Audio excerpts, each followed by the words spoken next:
This video will provide a brief overview of the classroom technology in First People's House of Learning Room 117.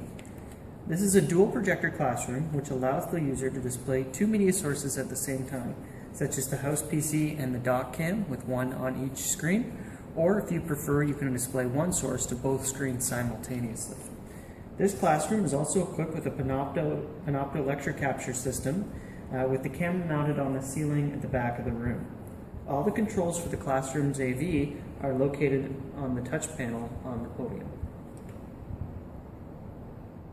So now that we're standing at the podium, we're just going to go on a brief tour of the components here. Starting from the left, we have the document camera, which is used to project physical content that you display on this area here to the projectors and the screens. Moving to our right, we have two flat screen monitors that mirror each of the projectors. So whatever you see on each of the screens is what is shown up on the projectors. Moving down slightly, we have a phone that you can use to call technical support if needed. The number for that is printed on the phone on the label. It's 1010 and option number 4. And then moving slightly to our right, we have the keyboard and mouse for using the house PC. That slides out on a keyboard tray. And then moving up slightly, this is the control panel where you're going to be starting a lot of the projectors and the equipment in this room. This is where you would be selecting your sources and controlling the volume and that kind of thing. We have two connections for laptops. One is a VGA and one is an HDMI. And you can use whichever connection works best with your laptop. If you have a newer laptop, you probably want to use the HDMI, but older ones with the VGA will work fine too. And then we have a gooseneck microphone with pre-selected audio levels for projecting your voice out to the class. Moving down the equipment rack, you can see here that we have a power supply with an extra electrical outlet for a laptop computer if your laptop needs some additional power while you're giving your presentation. A VCR right here for displaying VCR content, and a house PC with the power button labeled for displaying PowerPoint. If you don't have a laptop, you can use the house PC here. And then finally, the last thing I want to highlight is the storage drawer, which contains a wireless lapel mic. To access this wireless lapel mic, you need one of these little microphone pegs that can be obtained from the IT department. And to access it, you just put your peg in and twist slightly. There it goes. And you can pull the wireless microphone out. To return it, you just do the exact opposite. Put the microphone in and twist your peg out. So turning our attention to the touchscreen, which is where you operate the majority of the AV equipment in the room from. When you first come into the room, especially if you're just starting off the day, you're going to notice that the touchscreen is basically black. To wake up the touchscreen or wake up the system, you just want to gently tap on it. And it's important to remember when using this touchscreen, the screen is exactly like that of an iPad. So you want to be pretty gentle, it's very sensitive. So just gently touch it and you'll see the Trent University logo displayed there. And the instructions give you just touch the screen to begin. So we gently touch the screen again, and this is our control system. So from here we can control the AV equipment in the room. So we've got options for the left projector and the right projector here.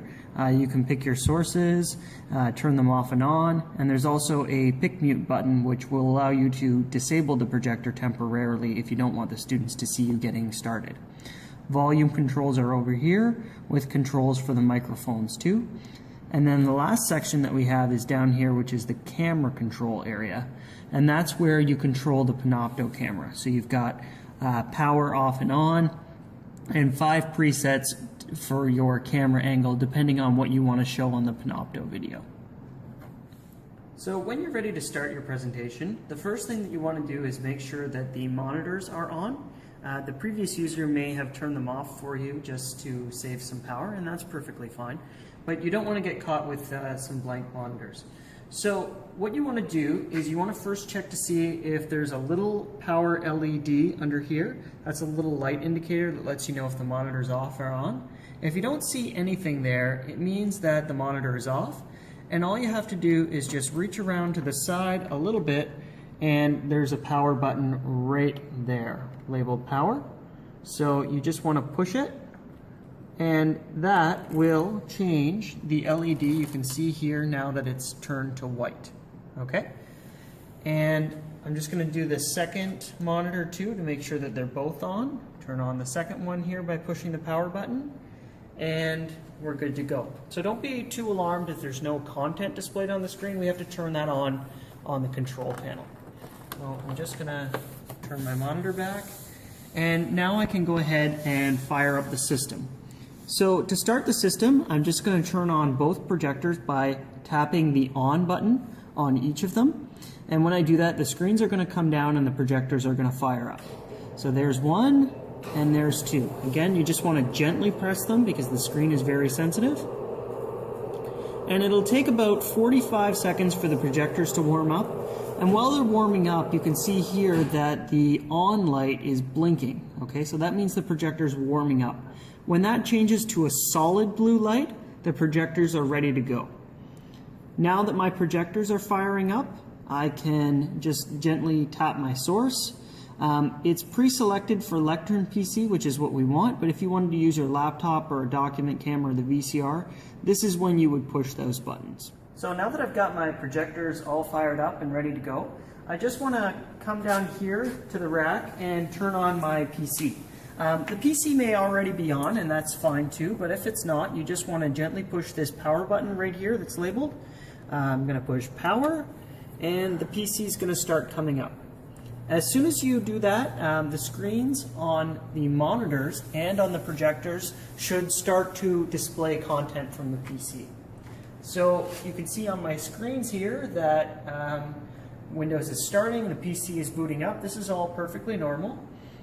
We're just going to give it a second to boot up here before we enter our username and password.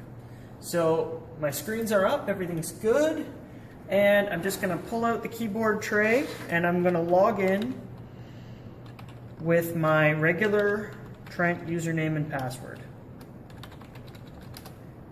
Okay, once I do that, the login process proceeds as normal. Now it's important to remember here that this is exactly the same process as logging into any other PC on the campus. The only difference here is that we're projecting the content to the two projectors and to the screens so that you can see them. After a few seconds, my desktop is loaded up and I can go on to access my H drive, pull up my PowerPoint, and present my content as normal. Now that we've got our presentation content happening on the lectern PC, I want to show you some of the other features of this room, such as using the document camera. Now, say for instance, halfway through my lecture, I wanted to illustrate some content to my students using the document camera, but I only want to show the document camera to the right side of the class, and keep the house PC on the left side of the screen. So to do that, I'm just going to slide over to the document camera here. This is the document camera, and you can see right now that it's off, so the first thing that we need to do is just power it on, and this is the power switch. All you have to do is toggle the switch to on, and the document camera will come on. So we've got a light there, and I can put my content on the document camera that my students are going to see up on the screens. Okay, so the document camera is ready to go, but I need to tell the in-room audiovisual system that I want to display the doc cam. So I'm going to slide back over to my control panel, and to switch the source, I'm just going to push the document camera button on the right projector. Okay, so I've done that. You can see here that the left projector is still showing the lectern PC, and the right one is showing the document camera. Now when I slide back to my two monitors, which mirror our projectors, you can see that the left screen is displaying the house PC, and the right screen is displaying the document camera. And that's exactly what the students will see on the two screens in front of them. So now that we've had a chance to take a look at some of the audiovisual features in this room, I just want to show you how to turn the system off for the next user. So we can start with our document camera, which we were just using, and to turn it off, all you have to do is just flip the power switch into off mode. You'll know when that happens because the light will go out and the document camera is ready for the next user. The next thing that we want to do before we shut down the rest of the system is to log out or shut down the house PC. And you want to do this before shutting off the projector system, because as soon as you do that, the display monitors will go black. So you want to make sure that's done for security reasons before you shut down the rest of the audio visual. So just click on Start and click the Shutdown button, and the computer will shut down. So the last thing that we can do before we leave the room, and I just want to highlight one little thing before we go, is this little volume control knob. The temptation is sort of to push here and to drag the volume up, and although that does work, you can use the volume up and down buttons a little bit easier to incrementally increase the volume. So that's if you're displaying like a YouTube video and you want to adjust the volume level. Okay. The last thing that we want to do before we leave the room is just push the shutdown button. It's going to ask us if we're sure, so you can't accidentally shut down your presentation midway through, but I'm sure we're done in this room, so I'm just going to push yes. My screens will come up and my projectors will go off, and that's all there is to it. Thank you for watching.